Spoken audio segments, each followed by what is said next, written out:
condoms, like those. American Graceland, which would be just our family, and that's.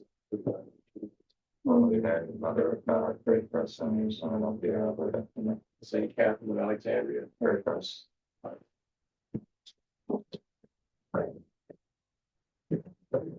Guys, I guess, reading that chapter, we're getting into the. Gotten past the what's going on with the church leading up to the revolution, so now we're actually getting into the revolution. This is gonna be one of those things that be careful what you ask for, you might get it.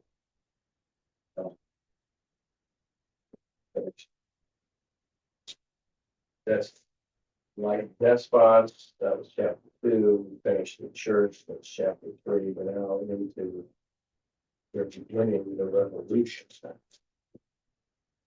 Any questions about chapters 1, 2, or 3 before we get in there? No. Good. Yeah, so revolution in France. Let me go ahead and get my little slide deck up here.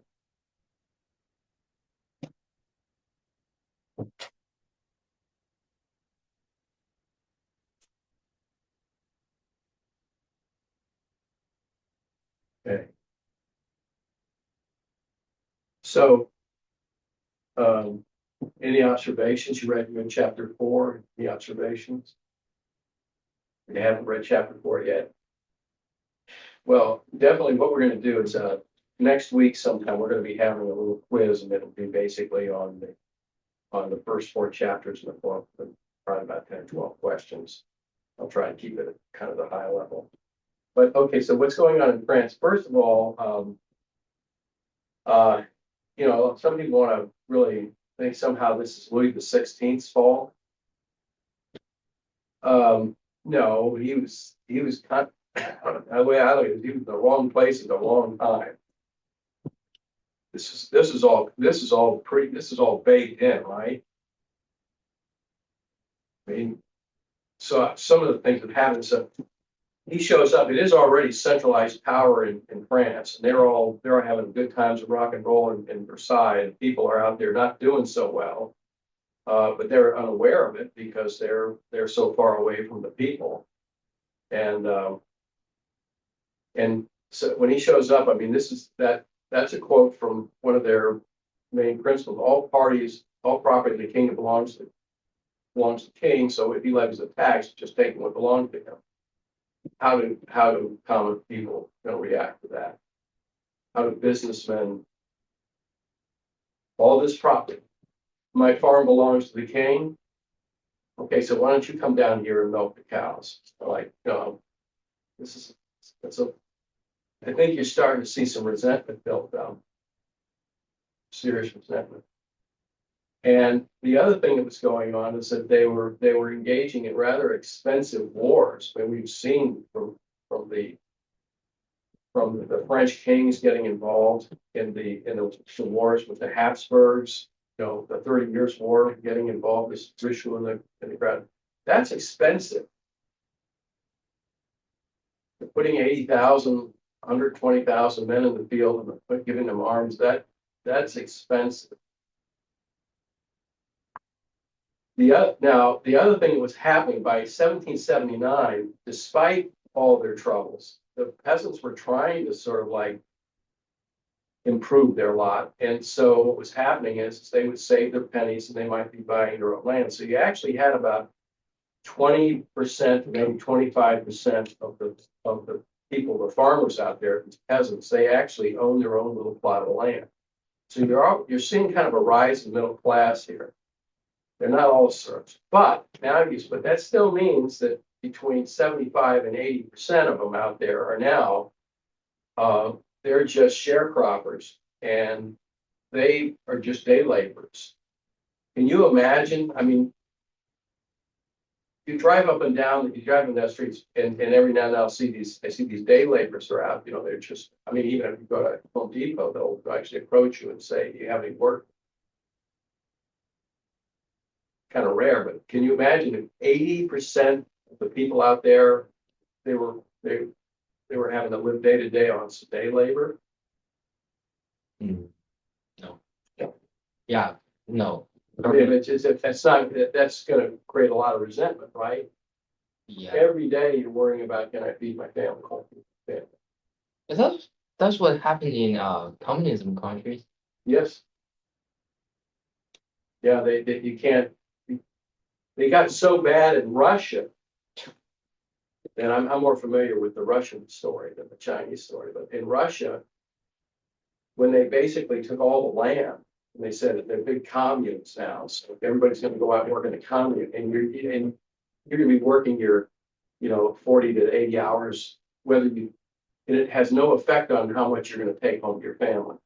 So if there is absolutely no correlation between how hard you work and how much you bring home, what does human nature tell us to do? Don't work. Yeah, slack off, ride the clock. I mean, there's a little bit of that you have to watch when you're a small businessman. That's why I have to watch with my guys. And so what I do is I incentivize. So I give them a bonus on how much revenue to generate per hour, so that there's an incentive for them to actually do the work. If you have no incentive in there, then they would just ride the clock, and it's not good for either of us. So try to reward some. Anyway, so you had a situation, you got more resentment that's going on because of this poverty that's going out there in the countryside. The legal system that they have actually allows the king to condemn without trial. They call that cachet. Probably should put a T in there. The French would have an exante but the English would have spelled it with a T, cachet. And now it's kind of like this. I like etymology and how words are. Now, if someone says you've got cachet, they meant like you're the man. You got, term you'd hear. Maybe I heard it more when I was younger. But now, but back then, cachet meant that basically you just got a royal stamp on your arrest warrant, and they just took you and threw you in jail without trial. I guess that did kind of make it special, but not the way you wanted to be. So you also had this rising middle class, the bourgeoisie. They were basically the town. These are merchants, people who are beginning. You've got the industrial revolution that's kind of going on now, and you've got some people who are building, manufacturing things. Then you've got merchants that are trading. So you've got this kind of rising middle class. In fact, you had a lot of people in the banking and manufacturing that actually had more money than the duke or noble down living out in this little palace. But that would be out of merit for the most part. They clever about it as opposed to just living large because my dad was a duke or an earl. But the rising middle class in France, they were looking over England and seeing the middle class was rising even faster in England, and they were even making faster advances in the Industrial Revolution than even in France by this time.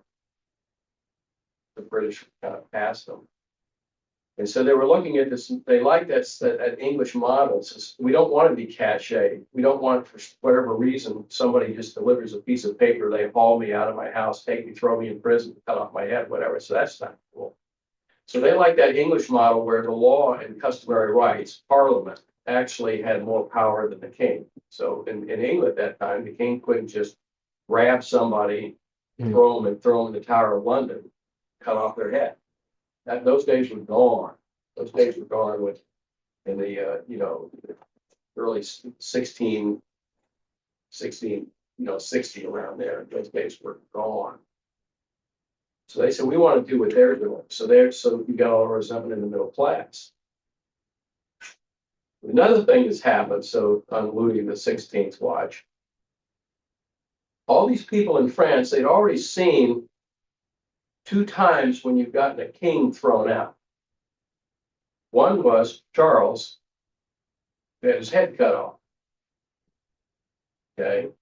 And the other one was James II, who in the Glorious Revolution, where they basically parliamented And the military pretty much said, okay, we're done with you. But, and then brought back William and Mary, and they actually did have a little fight with the Jacobins, the people, but that didn't last long. They pretty much knocked that down very quickly. So they had basically so they've seen it happen kind of violently, and they've seen it happen kind of peacefully, but it happened, right? So you're in France, and either you're seeing some resentment, or you might even be in the upper class saying, I have a lot, I like that model of not actually, because I'm a noble, I'm not the king, but I like this more parliamentary or system than this thing. So you've got a lot of people over there who are now who are ripe for revolution. What do you think? So when people who had mocked Louis XVI, even in history, I would say, yeah, man, you know what? If he'd been a king at a different time, he would not have lost his head. But he was in the wrong place at the wrong time. So, I might ask a question on the quiz, like, give me an example of why he was in the wrong place at the wrong time. That's the kind of thing I might ask. The other thing that happened is there was a successful, if you would call revolution, I call it war for independence, but from the French point of view, they might have looked at it as a revolution in what became the United States.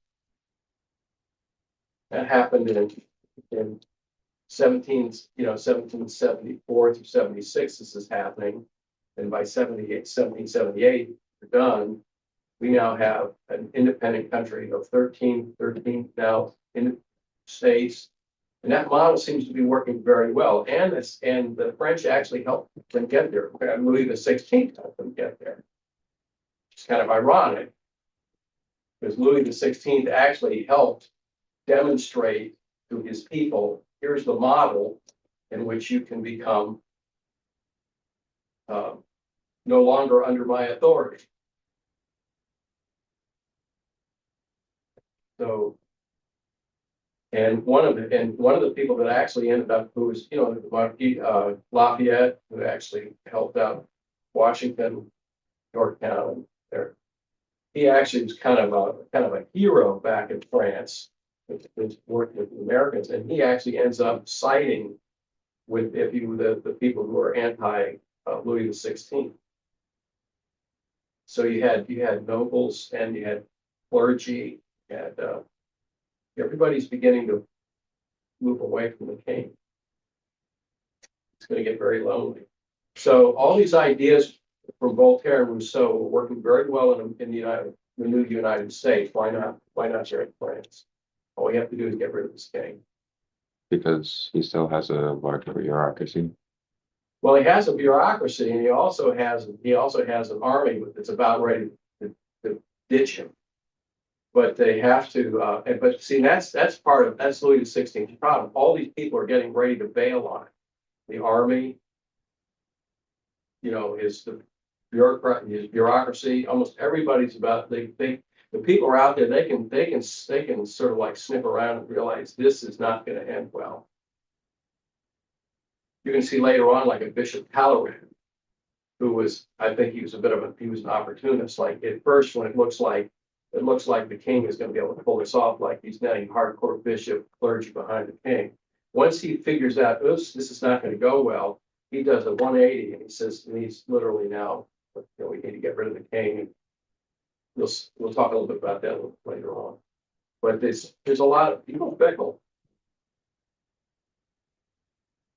Even in the United States, this is another little sidebar in our war for independence. If you had to divide it, about what percentage of the population in the United States was in favor of our independence? Like 20-ish%. It was about a third. So it wasn't quite as bad as just 20%, but about a third. And what percent of the people in the United States, I'm talking about the people now, not the folks up in Congress, but what percent of the people would prefer just remaining under King George? Around 50. Around a third. And the other third were like, they just leave me alone. I wanted to stay up here in Appalachian, just, I don't care. I don't care who's running the show out there. And what happened was, and that's why, usually the ones who had the most spirit, if you will, were the ones who wanted the revolution. The ones who were behind the king were a little bit lukewarm, and the ones who didn't care. And doesn't that kind of describe politics a lot? You got a lot of people that just sort of sit it out. Mistake, by the way. Because then they're the ones who complain most when things aren't going well. Well, how'd you vote? I didn't. Stop complaining. So here's what's also kind of going on that's kind of driving this thing. So France is absolutely financially, their government is bankrupt after helping the Americans with their War of Independence. They threw a lot of money at it. They threw the ships. They didn't have they weren't doing that well with money anyway because they had spent a lot of money in wars before. Now they were absolutely, no kidding, no one's going to lend them money. They had borrowed.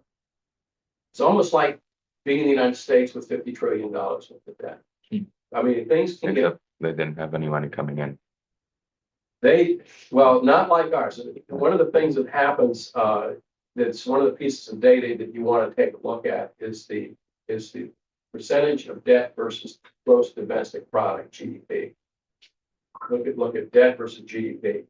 Now, what had happened is when I was your age, the debt to GDP was about 50%. Our debt was about 50% of our gross national product. That's in my feeling that's high. I mean, if you got World War II, it got up to a little over 50%. But I kind of get that. You're in a fight for whether we can survive type thing. But then after that, they crushed it and they got it down to like about 40%, because we got to pay off these war bonds and stuff like that. And then it started creeping up. In the 60s and 70s. So, but when I was your age, it crept up to about 50%, and people were like saying, alarm bells, our debt is 50% what we make every year. I mean, how would you run your household? Assume your credit card debt, your dad's making $50,000. I mean, you're making $100,000 a year. Let's say he's got a good solid job, $100,000 a year. But your credit card debt is $50,000 and growing. Now that's so from a household, oh, this is terrible. Now our gross national debt is a little over 100% of what our gross domestic product is. Think about that. Dad's making $100,000, but our credit card debt is $100,000. How do you ever pay that off? And there's no plan. I mean, anyway, so that's the situation that was happening in France. The French government was bankrupt. And so, and even we're talking about the National Assembly, but the Estates General, which was their form of their government, it was like their Senate. They were trying to figure out how we're going to pay this off. Well, one of the things even the people in the church, they said, okay, listen, what we can do is we can use 20% of the land in France basically belongs to the Catholic Church. We, the Catholic Church, will actually use that as collateral for loans so that you can get loans, so that you can get your government out of bankruptcy. We use as collateral loans. They actually decided not to do that. Instead of what they did eventually was they seized all the land. Which meant the land was going to lose all of its basically productivity of being belonging to the church, and therefore, it's not productive land, so therefore it's not very good collateral. Very bad economic decision made on that part. But anyway, so and again, I just throw this in. What is your opinion if you're looking at someone? I'm trying to judge their character or my chances of their success, and they are absolutely bankrupt. What is your opinion of that person? Or that business, or that government?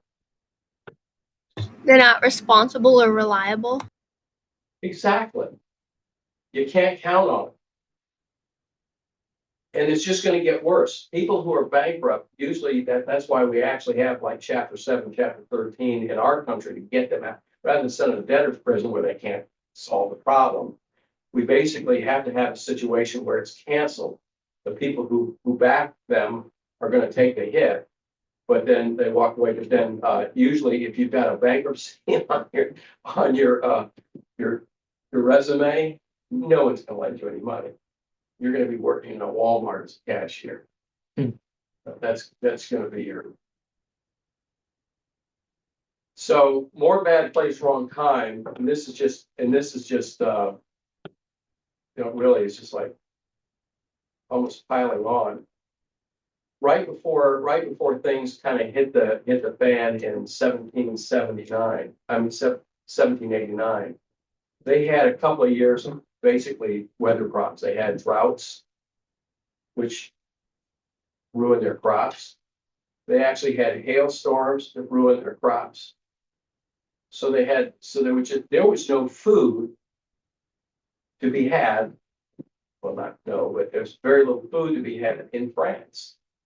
So now, even if you do have a job and you do have an income, you can't buy anything. You can't buy any food to take home. So everybody's scrounging for food. People are starving. Desperate people do desperate things. Snacks or right now. Yes. So desperate people do desperate things. Right. Now I'll put this in another, I think I may even have this. No, I don't, but let me throw this out. If you have what do you think are people's attitudes when stuff is really going bad?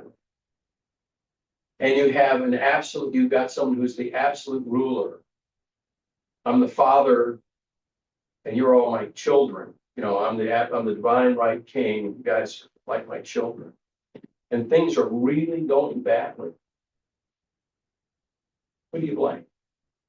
The leader. The leader. That's why Kamala Harris is probably going to lose. For all the strength that the media has going against Trump and all that stuff later, the thing is it's not pretty out there. The inflation, the real wage rate is down. It's getting hard out there if you're a working family and you're trying to keep the wheels on with your family. You can't even buying a house now. It's like almost impossible for normally when you hit your 20s, buying a house is kind of a normal thing to do. Now you almost need about 10 years worth of work behind you to save up so you can make the down payment. If you can qualify for the loan. It's getting rough out there. And who do they blame? Because they have put all their faith in the state as opposed to themselves. They blame the state. Who's running the state right now?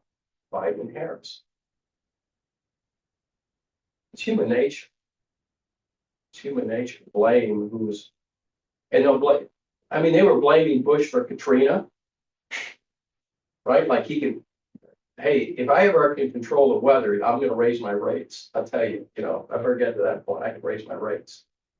They blame it for Katrina. I mean, they're going to be, and some, they're trying to blame the government even for these hurricanes. Although FEMA did a pretty crummy job. I can blame them for some of the reaction to it, but I can't blame them for the hurricanes. So they're going to blame global warming for hurricanes. And who's responsible for global warming? They try to blame that on Trump. I mean, so it gets absurd. But that's a lot of people, that's their go-to. If something's going wrong, it's not my fault, it's whoever's in charge. Whoever's in charge, it's their fault. Well, who was in charge in France in 1789? Louis XVI. Wrong place, wrong time. There's no substitute for good luck if you're in charge of something. So let me just kind of walk you through a little bit how this is going to go down, and then when we get back next week, we'll actually get to the point where we cut off Louis' head. So the revolution starts in France, and Louis XVI realized he doesn't have much power left, so he's pretty much having to react to things. And I'm sure his wife, Maria Antoinette, which is the sister of, it's the sister of the emperor, the Holy Roman Emperor. She's watching them basically pull it. They're not falling apart like we're falling apart in France now, but they're also not bankrupt. They're also not having some of the weather, some of the other problems. They had their assembly was basically had three estates. The first estate was the clergy. That's the estates, is general estates. The second one was the nobility, and part of that nobility included bourgeois people who had tremendous wealth. So if you were one of the very ultra rich, you could be a part of the second estate. The third estate was the commoners, represent the peasants. And what happened is that there was some finagling that was going on, and because you needed two estates basically to vote on something, and you had radicals, you had the leftist radical. They actually that's where you get the whole left and right thing. The left were the more radicals. The right were the more conservative. This is in the British general. I mean, in the French General Assembly. Or their States General. But even what happened was people from the clergy started joining the commoners. So we're going to go with them. And that included bishops and priests. And people from the nobility, such as Lafayette, they started voting with the commoners. And then they were able to get a majority of them to change the third estate became a supermajority, if you will. And they just basically declared, we're going to have a national assembly because it's more equal, right? What was the motto of the French Revolution? Remember that? Life, liberty, and equality. Equality, fraternity, equality, yeah. So equality. So it was liberty, equality, and fraternity. Those are the three watchwords. Which later on I'm going to be asking a question of, giving an example of how it wasn't equal, how it wasn't fraternal, and how it wasn't liberty. Because I think if you're into this, kind of ironic, that's their big motto, and we actually get right into the revolution. But anyway, so they changed it. They changed the government at that time. This is in 1779. I'm sorry, 1789 again. You had Bastille Day. And what happened at Bastille Day? What happened there? Anybody remember that? I thought it was when the commoners attacked. Was it a military base? It's a small base. It's a little castle, but the Bastille, and it was. So how many people do you think was military people that were defending the Bastille? Several hundred. 400 or 500. 85. No. So you had a mob of about 6,000-7,000 people show up. There's 85 of them there. And these 85 soldiers who were managing this, who were keeping that thing, were they top of the line soldiers, frontline soldiers, or who were they? They're kind of. They were actually had a term for it, the invalids. These were people that were basically had already been, wounded on crutches. They missing an arm, that kind of thing. They were invalids, les invalides. And they were the 85, and they had, because it was really light duty. You just had to make sure the prisoners didn't get out of their cells. But yeah, it was a little. So one of the things that I was, in my opinion, the big storming of Bastille Day, in fact, when they showed up, the big crowd shows up, the guy who's running the little garrison there with his invalid soldiers, he basically invites the leaders of the mob to come in and says, can we talk about this? I mean, does it have to go this way? Whatever. So they talk about it. Well, then the crowd gets impatient and they just storm in there. They get this guy who's I think it sounds like a decent guy trying to work it out. And they basically had him just kill him, cut off his head and march around with his head on a pike. And then they go through there and they kill a lot of the other soldiers who are, probably sitting there half of them, one-legged, one arm, they're just butchered. So my opinion is, all this glory of Bastille Day, I kind of like it. No, this is like Antifa going and taking on some shop owners in ports, Portland, Oregon. It's like, yeah, can't get excited about Bastille Day. But anyway, but then the violence, now you have a kind of this, so violence leads to this breakdown in government, further breakdown in government. Yeah, you got your National Assembly, but they can't get anything done. And who's running all the cities, the little towns and villages and stuff? No, the king's not there. I don't have any authority. I can't go back. It's just complete dumpster fire. So the violence leads to breakdown of government. Breakdown in government leads to more economic dislocation because everybody who's got money is getting out of town, closing their shop, get me out of here. So these people are nuts, just like Portland, Oregon. They're burning it down. I think I'm going to close shop here, see if I can find some sucker to buy it. And I'm getting out of here. I'm going to go move to, down to Texas or something like that, where they're not burning out so it causes more dislocation because now once they close their shop, there's no jobs for anybody there. So now you have more people who are unemployed and it just gets worse, which leads to a further breakdown in government, which leads to more violence, you see how this is going? That's why you want to, it's in later on, one of the things that this is going to happen in the next century, where they talk about evolution, how things evolve. They're going to talk about each government is better than the last government and everything. Well, if that were true, then you wouldn't do this. But all these people who are interested in this sort of leftist talk, they always go straight for the violence. Have you seen that? I mean, in your lifetime, right? You compare January 6th, which is the guys went to the Capitol building. I think it was very ill-advised to do that. But how many weapons for all the people there? How many weapons were there in that crowd that were found January 6th?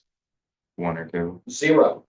Not one. There's not a single case where they found somebody. Now, if I'm going to go take over a government building, I was serious about it, like these guys were serious about it. I'm not showing up. Nothing. Just saying. That's just stupid. But then when you look at these guys who are going into that, like Antifa, they're going after these, they're showing up with their cans of gasoline and their weapons. It's a different mindset. Although January 6th was stupid, I don't think it was the insurrection. I'm trying to paint a France more of an insurrection.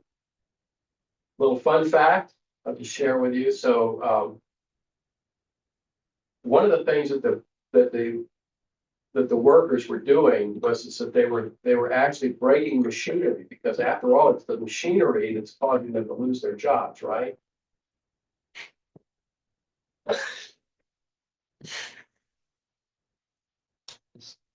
The human nature is broken. So, and they call these people who are breaking these machines, they call them saboteurs. Have you ever heard that term, saboteur? It's a term, and it's an English term, and it's the idea is that you're going there and you're breaking something, you're sabotaging it, and you'll even talk about sabotaging an idea. Sometimes you'll do you'll take a trick or something to get rid of. It's called sabotage, and it comes from a French word sabot, which was the wooden shoe, and that's how they were breaking the machines. They would put the wooden shoe in the gears, and it would break the machine. So the word saboteur actually comes from the French word, the wooden shoe that the workers. English language is crazy. But you know, some of it's called, you know, I'm sure there's. Last thing, I just kind of run through this slide very quickly to show you that when you're a radical and you want something to happen, you make it happen fast. Don't give them any time to react. Make it happen fast. So in August, they come up with the National Assembly comes up with the Declaration of Rights of Man. And you have the rights to liberty, property, security, resistance, oppression. But who gives you those rights? The state, not God. These are not your inalienable rights, God-given rights. These are from the state. Freedom of, and then they added that freedom of expression and freedom of religion. The state gives you that. And then I want you to think about those later on when we get into the revolution, when we get to practice. We got Robespierre and those guys actually going in there and calling people out, putting them in guillotines and cutting off their heads. There's not a lot of liberty, property, security, and resistance of, you know, no. They're still spouting this stuff, but no, they're not doing it. And then within a month, a little over a month, early October, the mob attacks Versailles, and they take the king prisoner. Basically, Lafayette pretty much escorting him, and they go back into Paris, and he's in the Palace of Tuileries, and he's in house arrest. A month later, in November, the assembly seizes all church lands. This is instead of whereas they said you can use them as collateral. So no, we're just going to take them. They take all the church lands, and they make all the clergy employees of the state. So they're not going to get anything from the collection box. That's not how they're going to pay for themselves. You're going to get your paycheck from the state. All the bishops, all the priests now, and all the monks and nuns are now employees of the estate. So then about 7 months pass, and then they pass the civil constitution of the clergy, and where they say the people are going to elect the bishops. They're not appointed by the Pope, and not even appointed now by the assembly. The people in this area are going to elect their bishop, just like you'd elect your town councilman. And they also then took, instead of having their little mini states that they had through France, they broke it up into departments, because now it's completely the state, and they just break it into these departments that they're going to have people, I guess, go in and run. And so they get rid of the diocese. So the diocese of Arlington would be gone, the diocese of Richmond would be gone, and somebody else would carve it up and say state. The United States would carve up and give you, say, put a bishop in each one. And this is when Talleyrand, I mentioned, he's an opportunist. He and about 3 other bishops, really opportunists, they go in there and they said, okay, we're cool with that. And they back the National Assembly on it. Then, very shortly thereafter, they say, and you're going to have to take this oath for the constituted clergy, and if you don't, you're going to be considered a non-jurist priest. And if you try to say mass, we're going to arrest you and put you in jail. The problem that they had is that only 4 bishops would sign the oath, and about 46,000 of the priests basically said, we're not taking the oath. I mean, they actually believed that the oath that they took to God was more important than the oath they would take to the state. Actually, kind of like sad to me that it's over 30,000 of these parish priests would actually, instead of following their oath to God, their vows, they would go ahead and subordinate them to the state. That's actually kind of makes me sad. The Pope Pius VI condemns the constitution of the clergy when he sees that there actually is some resistance in France. He wants to at least give them some, some support. The bishops who are against the state, we support you on that as much as we can. Can't send an army in, but you're doing the right thing. So he condemns the constitution of the clergy. The assembly then amends the constitution of the clergy that allows these non-jurist priests to say mass. That's about as far as they went, because the people were getting riled up. You could almost get a counter revolution started here. So they kind of like backed off a little bit. But then they also then immediately in June, and you can see how fast this is happening, they deny publishing Papal Bulls of France. So we got to cut them off of them because we had trouble with Pope Pius condemning that concept. That's not going to happen again. Yeah. So I just wanted you to see how fast these things can happen. We're talking just less than 2 years. And you see this utter collapse in the old regime, how things run. I'm going to turn you loose. Make sure you read and study chapter 4. We're going to finish up chapter 4 on Tuesday and Wednesday next week, and then I'm going to try to have a quiz on Thursday. Does that make sense? Okay. And usually when if you want when I take those, kind of go look at the end of the chapters where it has the main takeaway points of the chapters. I kind of look back in there a little bit more to chapter review, key concepts. I kind of look at stuff like that, where I should get my idea. Okay. Thank you, Mr. Brown.